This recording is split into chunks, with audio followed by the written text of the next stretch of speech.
ভিডিওটা করতে অনেকটা লেট হয়ে গেল, অনেক দিন অপেক্ষা করালাম তোমাদেরকে। যাই হোক, সেসব কথা আর বলে লেট করব না। ফার্স্টেই বলি, আজকে আছি ব্যঞ্জনবর্ণের সঙ্গে স্বরবর্ণের সংযোগ। সংযোগ বলতে যোগাযোগ। এবার আমরা আগেই বলেছি ব্যঞ্জনবর্ণের সাথে স্বরবর্ণের সংযোগটা কিভাবে হয়, কারণ স্বরবর্ণ ছাড়া ব্যঞ্জনবর্ণ অসম্পূর্ণ।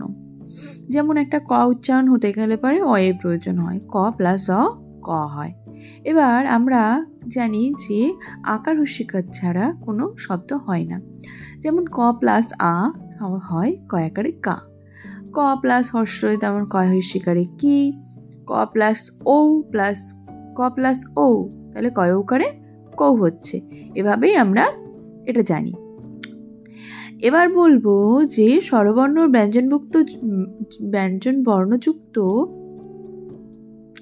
কিছু পদ আছে, যেমন পুংলিঙ্গ, স্ত্রীলিঙ্গ আর ক্লীবলিঙ্গ। এবার আমরা বলবো পুংলিঙ্গ কোনগুলো, যেমন বালক,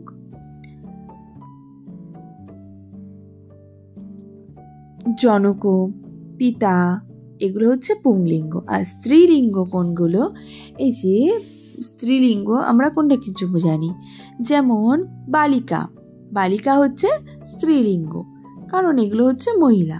মাতা, এগুলো হচ্ছে সবই স্ত্রীলিঙ্গ।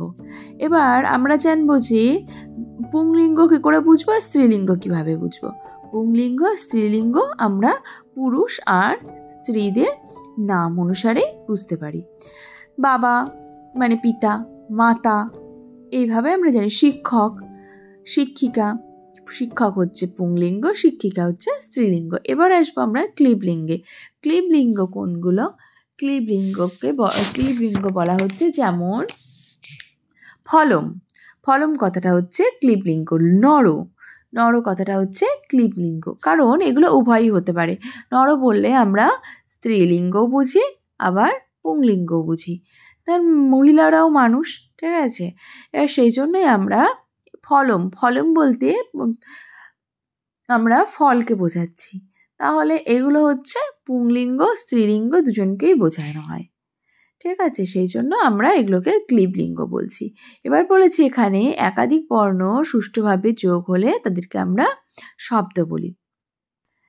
একাধিক বর্ণ, আবারও বলছি যে একাধিক বর্ণ সুষ্ঠুভাবে যোগ বা একটা শ্রুতি মধুর শব্দ পাওয়া যায় বা কথা পাওয়া যায়, তাদেরকে আমরা শব্দ বলে থাকি। যেমন নর, ফল, গো। আর বাক্যে ব্যবহৃত বিভক্তিযুক্ত শব্দ ও ধাতুকে আমরা পদ বলে থাকি। কি বললাম, বাক্যে ব্যবহৃত যেই শব্দটা ও ধাতুটাকে পাচ্ছি তাকে আমরা পদ বলি।